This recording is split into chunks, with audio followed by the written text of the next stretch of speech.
Olá, benditos! Chegamos ao último capítulo da nossa série 24 Dias com o Filho do Homem em Lucas e já já chegaremos ao Apocalipse.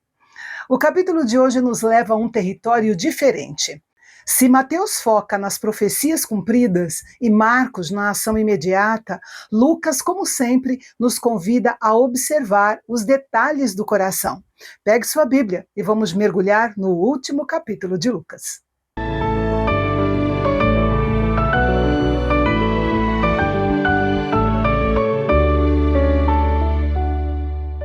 O capítulo começa com as mulheres no túmulo.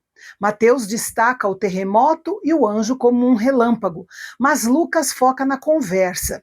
Os anjos fazem uma pergunta que serve de alicerce para todo o capítulo.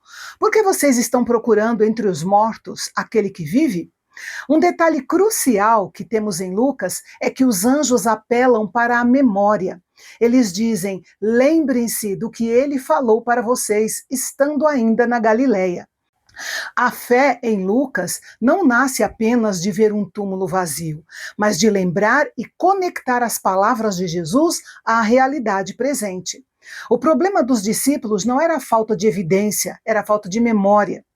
As mulheres que viram a evidência da ressurreição de Jesus e se lembraram de suas palavras, ficaram entusiasmadas com o que parecia ser a notícia mais maravilhosa possível. Jesus estava vivo. Mas, apesar da empolgação, o testemunho das mulheres não é acreditado. Para os apóstolos, parecia que as mulheres estavam delirando, um termo médico usado para descrever uma pessoa febril que não diz coisa com coisa. No primeiro século, o testemunho das mulheres não era considerado confiável. A inclusão desse incidente por Lucas serve para enfatizar a alta consideração que ele tinha pelas mulheres. Entre elas, Lucas menciona Maria, mãe de Tiago. Muito provavelmente, esse era Tiago, filho de Alfeu, um dos apóstolos, também conhecido como Tiago o Menor. Enquanto os outros consideravam as palavras das mulheres como um delírio, Pedro decide verificar por si mesmo. Ele corre até o túmulo. Isso demonstra que, apesar da dúvida, havia uma centelha de esperança ou de urgência. Lucas destaca que Pedro viu somente os lençóis de linho. Em um túmulo roubado, o corpo seria levado com as vestes, ou elas estariam em desordem. A presença organizada dos lençóis de linho sugere algo sobrenatural. O termo grego para admirado indica que Pedro estava num misto de espanto e questionamento interno. Por ter esquecido as palavras de Jesus, ele ainda não compreendia plenamente a ressurreição, mas já não conseguia ignorar que algo extraordinário havia acontecido. Isso nos chama a atenção, pois é possível que ainda hoje uma pessoa pode saber que Jesus ressuscitou dos mortos, mas a menos que conheça as suas palavras, isso não fará sentido algum para ela. E então chegamos ao coração do capítulo, um relato que só Lucas nos dá com muita riqueza. Naquele domingo da ressurreição, 2 discípulos caminham de Jerusalém para Emaús. Eles não eram apóstolos famosos, mas seguidores simples e quase anônimos de Jesus. Enquanto percorrem os cerca de 10 quilômetros de distância entre um local e outro, provavelmente voltando da celebração da Páscoa em Jerusalém, eles conversam sobre o triste acontecimento de 2 dias atrás. Jesus então se aproxima deles e os acompanha pelo caminho, mas, de algum modo, eles foram impedidos de reconhecer Jesus. Isso nos lembra uma frase de Charles Spurgeon, que diz que quando 2 santos estão conversando, é muito provável que Jesus venha e faça dele o terceiro na conversa. Fale dele e logo você falará com ele.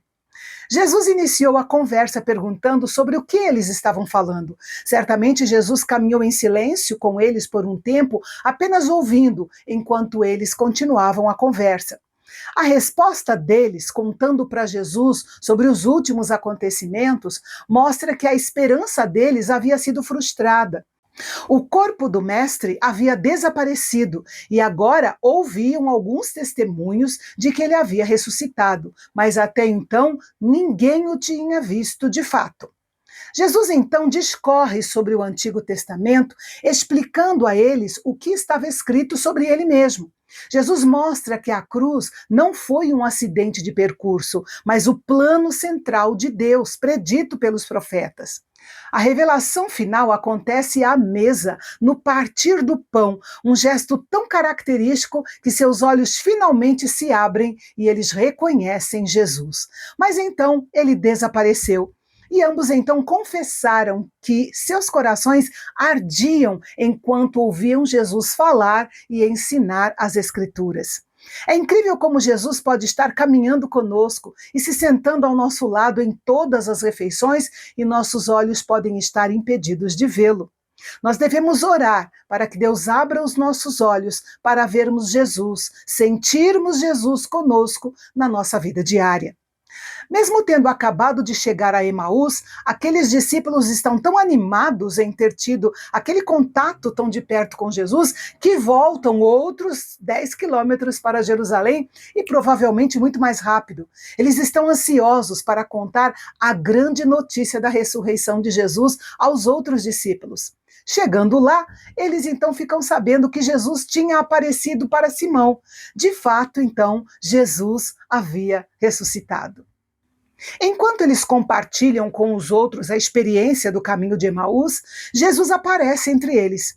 E aqui Lucas faz questão de provar a humanidade física de Jesus. Ele pede peixe assado e come diante deles. Diferente da grande comissão de Mateus, que foca na autoridade e no batismo, Lucas foca na continuidade das Escrituras. Jesus abre o entendimento deles para compreenderem as Escrituras. O foco de Lucas é que o sofrimento, a ressurreição e a pregação do arrependimento formam um único fio condutor que começa no Antigo Testamento e termina em todas as nações.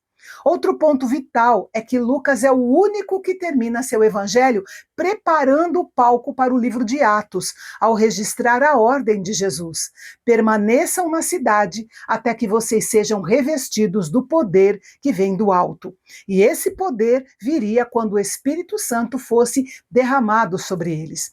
A ressurreição não era o fim, mas o combustível para a missão que viria através desse poder. O Evangelho de Lucas termina em Betânia, que ficava na encosta oriental do Monte das Oliveiras, a cerca de 3 quilômetros de Jerusalém. E o foco de Lucas é a bênção e a alegria. Ele é o único que detalha que Jesus subiu aos céus enquanto abençoava os discípulos. E qual é a reação dos discípulos? Eles voltam para Jerusalém com grande alegria e permanecem no templo louvando a Deus. Jesus teve que subir aos céus para que a confiança fosse depositada no poder e no ministério do Espírito Santo e não na presença física de Jesus. O ciclo de Lucas se fecha de forma perfeita. O evangelho que começou no templo com Zacarias termina no templo com uma comunidade vibrante esperando a promessa do revestimento de poder. Um pouco antes, eles não conseguiam acreditar na ressurreição de tanta alegria. Agora estão tão cheios de alegria porque acreditam. E o adoram porque sabem que seu mestre, Jesus Cristo, é de fato Deus. Estudar Lucas 24, após Mateus e Marcos, nos mostra que a ressurreição não é apenas um fato histórico para ser provado, mas uma experiência para ser vivida no caminho. Lucas nos ensina que Jesus caminha conosco, mesmo quando não o reconhecemos, que ele se revela através da explicação paciente das Escrituras e que a nossa resposta final deve ser o louvor e a prontidão para testemunhar.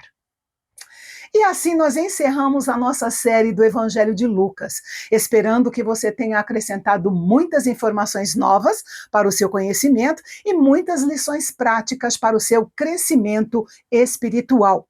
E no dia 3 de março, eu estarei de volta com a série 21 Dias com o Filho de Deus, em João. Nós iremos ver que não é apenas mais um relato dos evangelhos, é uma imersão profunda na identidade divina de Jesus. Nós caminhamos com Mateus, Marcos e Lucas para entender o que Jesus fez e ensinou. Agora é hora de mergulhar no Evangelho de João para descobrir quem Jesus é desde a eternidade. Eu espero você no dia 3 de março, aqui no Canal Bendito, o nosso canal de Fala Fácil, onde a teologia é para todos.